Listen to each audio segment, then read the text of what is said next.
भाई देखिए, entrance exam और बोर्ड एग्ज़ाम में बहुत ज़्यादा फ़र्क होता है।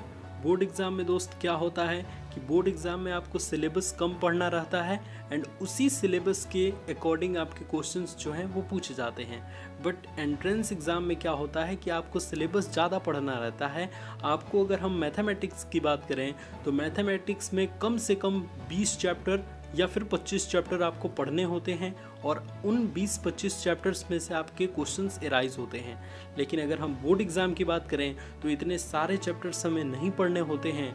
हमें मुश्किल से 10 से 15 चैप्टर्स, वो भी मुश्किल से, अगर हम ईजिली वे में कहें तो 7 ही 8 या फिर 10 चैप्टर हमें पढ़ने रहते हैं बोर्ड एग्ज़ाम में।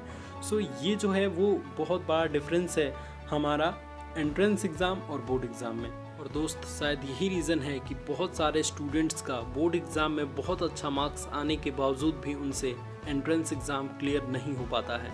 सो दोस्त, इस वीडियो में हम इसी के बारे में बात करने वाले हैं कि आप एक अगर पॉलिटेक्निक एंट्रेंस एग्ज़ाम के स्टूडेंट हैं तो आपको मैथमेटिक्स की प्रिपरेशन कैसे करनी चाहिए ताकि आपके एंट्रेंस में मैथमेटिक्स में बहुत अच्छा मार्क्स आए, ताकि आप अपने एंट्रेंस में काफ़ी अच्छा मार्क्स और काफ़ी अच्छा रैंक्स ले पाएँ। सो दोस्त, वीडियो को शुरू से लेकर लास्ट तक ज़रूर देखिएगा एंड चैनल पे पहली बार आते हैं तो प्लीज़ चैनल को सब्सक्राइब करके चैनल के साथ जुड़ जाइए, क्योंकि हमारे चैनल पे पॉलिटेक्निक एंट्रेंस एग्ज़ाम से रिलेटेड सारी प्रिपरेशन से related videos and important information से रिलेटेड वीडियोस रेगुलर अपलोड हुआ करती हैं। तो नमस्कार दोस्तों, मैं हूँ रोशन और स्वागत है आप सभी का पांडेजी टेक्निकल में। देखिए दोस्त, पॉलिटेक्निक एंट्रेंस एग्ज़ाम की तैयारी करते समय हमें सबसे जो डिफ़िकल्टी होती है वो मैथमेटिक्स की प्रिपरेशन करते समय होती है, क्योंकि ये सब्जेक्ट जो है वो एक तो बहुत सारे चैप्टर्स इसमें पढ़ने रहते हैं और दूसरी चीज़ ये है कि इन सारे चैप्टर्स के फॉर्मूले हमें याद नहीं रहते हैं। ठीक है, तो इसको हम कैसे करेंगे ताकि ये चैप्टर की, ये जो सब्जेक्ट है उसकी प्रिपरेशन जो है वो हमें आसान लगने लगे और हमारा इंटरेस्ट बढ़े मैथमेटिक्स की ओर। ठीक है दोस्त, तो देखिए, सबसे पहले तो ये आपको ध्यान में रखना है कि आप जो चीज़ें पढ़ रहे हैं पॉलिटेक्निक एंट्रेंस एग्ज़ाम को देने के लिए मैथमेटिक्स में, वो कुछ बाहर की चीज़ें तो नहीं पढ़ रहे हैं। यानी कि कहने का सेंस ये है कि आपके जो सिलेबस के अकॉर्डिंग क्वेश्चंस आएंगे तो आप कोई ऐसे चैप्टर्स तो नहीं पढ़ रहे हैं जो आपके सिलेबस से बाहर की चीज़ें हैं, क्योंकि आप उसमें ज़्यादा टाइम वेस्ट करेंगे और आखिरकार उससे प्रश्न भी नहीं पूछे जाएंगे अगर वो सिलेबस के बाहर की चीज़ होगी तो सबसे पहले तो आप ये कंफर्म कर लीजिए कि हम जो भी पढ़ रहे हैं वो हमारे सिलेबस से रिलेटेड है।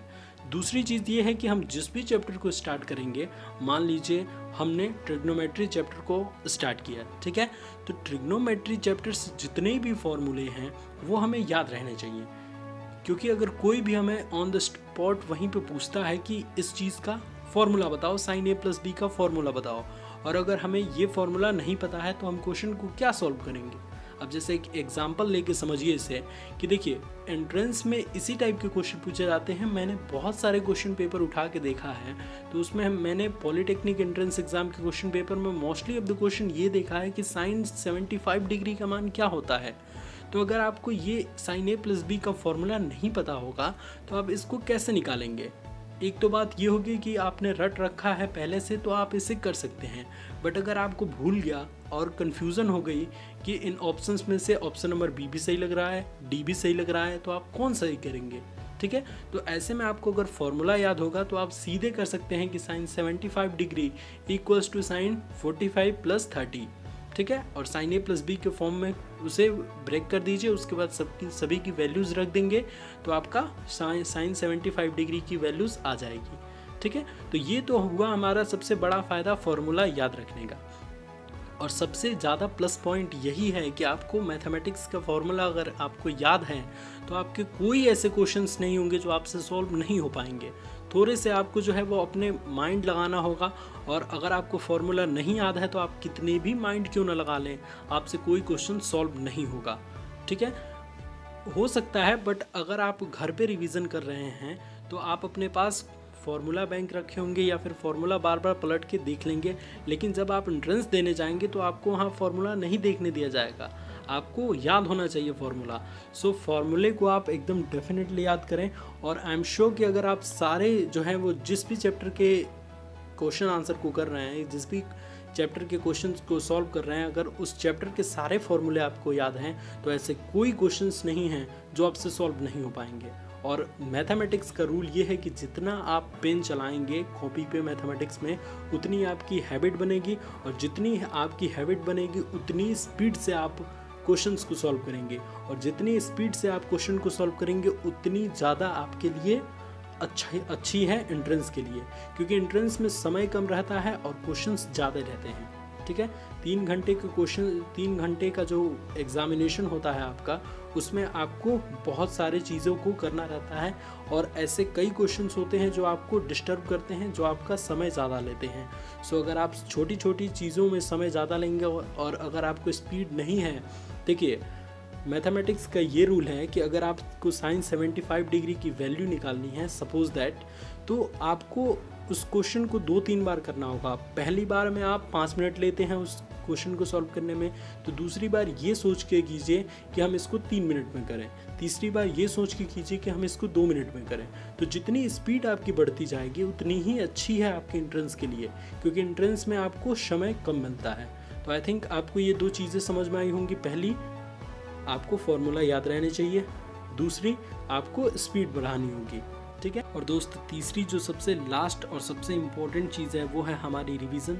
देखिए किसी भी क्वेश्चंस को अगर आप करते हैं और उसकी रिवीजन और या फिर यूँ कह लें तो प्रैक्टिस नहीं करते हैं, तो वो क्वेश्चन तो आप कर लेंगे लेकिन उसकी स्पीड आपको कम हो जाएगी। सो देखिए अभी सारे जो स्टूडेंट्स हैं, मोस्टली ऑफ द स्टूडेंट्स के जो बोर्ड एग्ज़ाम होंगे वो सब फिनिश हो चुके होंगे, तो आपके पास बहुत सारा टाइम है। अगर आप पूरे 24 घंटे में 3 घंटे भी अगर आप पढ़ते हैं अपने एंट्रेंस के लिए, और स्पेशली मैथ को आप 2 घंटे या फिर 2.5 घंटे देते हैं, तो आपके लिए बहुत ज़्यादा बेटर है। क्योंकि फिज़िक्स केमिस्ट्री आप 1 घंटे भी पढ़ लेते हैं तो बहुत ज़्यादा है, क्योंकि इन सारी चीज़ों में जो है वो जितने आप पढ़ेंगे फिज़िक्स केमिस्ट्री में उतनी चीज़ों को आप सीख पाएंगे, बट मैथमेटिक्स में जितने आप प्रैक्टिस करेंगे उतनी ज़्यादा आपके लिए हेल्प होगी आपके एंट्रेंस में या फिर बोर्ड एग्ज़ाम में। सो यहाँ पे स्पेशली हमारा टॉपिक है एंट्रेंस एग्ज़ाम, तो यहाँ पे आपको प्रैक्टिस ज़्यादा करनी है, ज़्यादा से ज़्यादा क्वेश्चन को करना है। एक जो है वो आप चैप्टर से मिनिमम 20 से 25 क्वेश्चन कीजिए। ठीक है, अगर आपके बुक में कम क्वेश्चंस दिए गए हैं तो उन सारे क्वेश्चन को करके बोर्ड एग्ज़ाम के बुक्स में से आप उसमें से जो है वो जितने भी इम्पोर्टेंट क्वेश्चन आपको नज़र आ रहे हैं सभी को कर डालिए। क्योंकि देखिए एंट्रेंस में ज़्यादा क्वेश्चन जो है वो टफ नहीं आते हैं। पॉलिटेक्निक एंट्रेंस एग्ज़ाम की अगर बात करें तो इसमें ऐसे क्वेश्चंस आते हैं जो मीडियम लेवल के भी स्टूडेंट्स कर पाएंगे। ठीक है, तो मोस्टली ऑफ द क्वेश्चन ऐसे आप चूज़ कीजिए जो मिडिल क्लास के जो है वो क्वेश्चंस हैं। जैसे आपका बहुत सारे क्वेश्चन ऐसे होते हैं जैसे cos 15 degree plus sine 15 degree upon cos 15 degree minus sine 15 degree. ठीक है, तो इस टाइप के क्वेश्चन भी आते हैं आपके, या फिर साइन 90/75 यानी कि साइन 1975 डिग्री का मान निकालिए। तो ऐसे टाइप के क्वेश्चन जो हैं वो काफ़ी आपके पूछे जाते हैं एंट्रेंस में। सो आप देख लीजिएगा आपके बुक में जो भी इम्पोर्टेंट क्वेश्चन है, जो भी लगातार 2 साल या फिर 1 साल पूछा गया है, उस टाइप के क्वेश्चन को आप डेफिनेटली ज़्यादा रिवीजन करके जाइएगा, आपके लिए काफ़ी ज़्यादा हेल्पफुल होगी। तो उम्मीद करते हैं दोस्त मैं आपको समझा पाया हूँ कि आपको कैसे मैथमेटिक्स की प्रिपरेशन करनी है। एंड आने वाले दिनों में अगर आप फिज़िक्स या फिर केमिस्ट्री की वीडियो चाहते हैं कि आपको प्रिपरेशन से रिलेटेड या फिर ऐसी ही बनाई जाए कि आपको फिज़िक्स और केमिस्ट्री की प्रिपरेशन कैसे करनी है, सो हमें कमेंट में ज़रूर बताइए। एंड अगर हमारे चैनल पर पहली बार आते हैं तो चैनल से ज़रूर जुड़ जाइएगा ऐसी ही इम्पोर्टेंट वीडियोज़ रेगुलर देखने के लिए। धन्यवाद दोस्तों, जय हिंद, जय भारत, और अपने दोस्तों में इस वीडियो को शेयर ज़रूर कीजिएगा। Thanks for watching.